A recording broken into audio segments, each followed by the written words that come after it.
बे बिटिसिखौ नांनानै साबेसे मानसिनि जिउ खहा जाबोखो साबेसे मानसिनि बिधवा जाखो साबेसे मानसिनि हिनजाव थैजाखो साबेसे मानसि हिनजाव रेप खालामजाखो साबेसे मानसि बुथारजाखो साबेसे मानसि गुलि गावजाखो बेफोरखौ भाबिनांगौब्रा बेफोरखौ भाबिनासो बाथ्रा खोथाखौ बुंनांगौ दा सासेनिबो साननायाथ' स्पष्ट बिपिएफआथ' खुला बुंबोखादों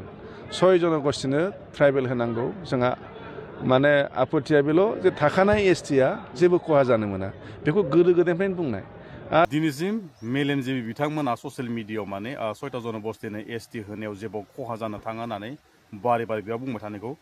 नुनो मोन्दों आरो लोगोफोर बे फंसे खोन्थायानो माने बारे बारे माने जाफ्लेबाय दं आरो दै ससियेल मिडियानि थ्रुयै बा बबेबा बुब्लिनि थ्रुयै माने बे माने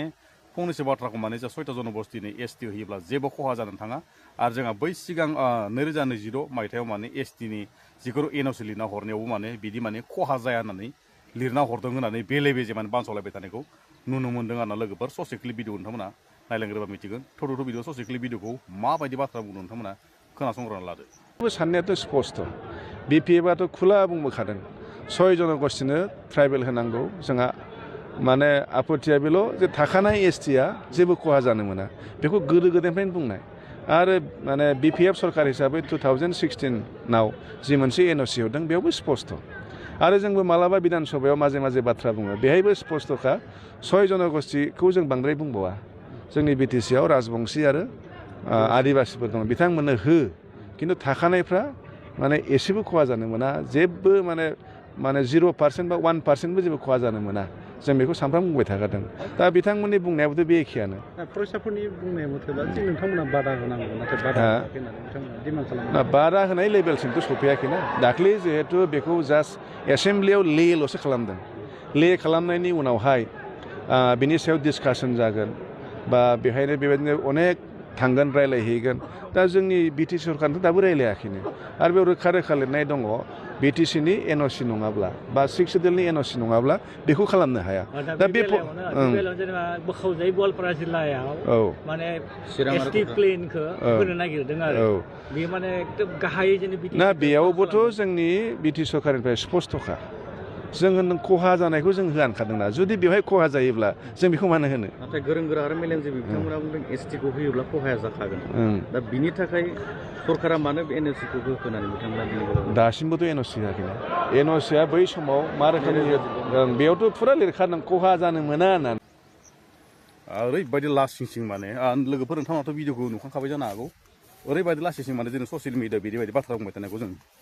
बिराद नुनो मोनगासिनो दं आरो दै माने निजिखौनो माने ओरैबायदि लासिं सिं मोनो माने ओरैबायदि जोंहा माने सब जाम्बा जाजोब्बाय जेसेबांखि दैदेनगिरि आफादगिरि मेलेमजिबि बिथांमोन दं माने हारिनि थाखाय फंसे बाथ्रा बुंनो हाला आरो जिखुनु माने खुस जाजोबनाय बायदिसो जाजोबनो हमबाय आरो निजेजों निजे नाम फानलायनाय होरिनाय जिखुनु माने बाथ्रा खोथा बुंनायफोराव बिराद डेन्जार आरो दै लोगोफोर दिनैसिम बे माने फंसे बाथ्राखौनो माने रिमुभ खालामनो हायाखै आरो लोगोसे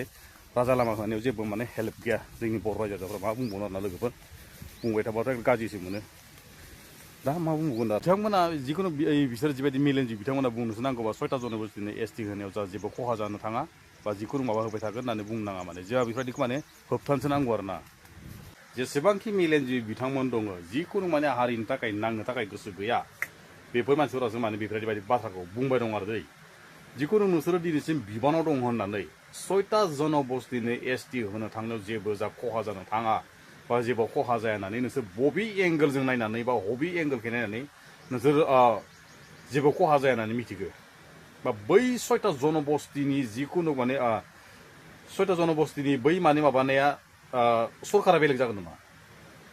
आंखौ डाइरेक्ट सोंदै बा बे बिटिसिआव दाजाफाया नामा बिसोरो बा बिसोरनि सरकारा सोर जागोन आं बेखौसो बुंनो सानदों आरोना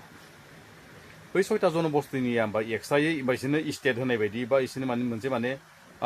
स्टेट होनाय बायदि होमबा बिसोरनि सरकारा बेलेग जागोन नामा बिसोरबोथ' 6टा जनगोष्ठीयाथ' जों दिनै बे बिटिसि सरकारजों जमा थागोन ना बा मायाव खहा जाया जाखो बिराद जाम्बालै नोंसोरो जेबो खोथा बाथ्रा बुंनो रोङाबा ससियेल मिडियायाव फैनानै माइकआव माने 6टा जनगोष्ठीनि एसटिनाव जेबो खहा जाया होननानै बुंनो थांनाङाब्रा दिनैसिम जोंनि जिखुनु माने इउनिभारसिटिनि जिखुनु स्टुडेन्टफोरानो बुंगासिनो दङ 6टा जनगोष्ठीनि एसटि होयोब्ला जोंहा बहुत खहा जागोन बा बिराद बा जोंहा माने गोथौ हाखराव गोलैसिगोन होननानैथ' राजा लामा होगासिनो दंब्रा बेयाव नोंसोरो फैनानै ससियेल मिडियायाव डाइरेक्ट माने आसामिस रावजों बा बर' रावजों बेफोरबायदि माने बाथ्रा खोथाखौ बुंनाङा बे बिटिसिआ गोदो गोदायनि दिनाव आबै आबौनि दिनाव माने बे बिटिसिखौ नांनानै साबेसे मानसिनि जिउ खहा जाबोखो साबेसे मानसिनि बिधवा जाखो साबेसे मानसिनि हिन्जाव थैजाखो साबेसे मानसि हिन्जाव रेप खालामजाखो साबेसे मानसि बुथारजाखो साबेसे मानसि गुलि गावजाखो बेफोरखौ भाबिनांगौब्रा बेफोरखौ भाबिनानैसो बाथ्रा खोथाखौ बुंनांगौ दा सा ससेयाव माने नों आं बै फैसा थाखा मोनजादो घुस मोनजागोन आं गारियाव जिरायनो मोननाय नङा होननानै बै खोथाखौ माने एकदमबारे हां मोनि बायदि सुंद'यै मा एकदमबारे गुसुङै बाथ्राखौ बुंनो जुजिनाङा बिराद मेलेम गथ' सानना नायनांगौ नोंनि गथ' जोंनि गथ' दङ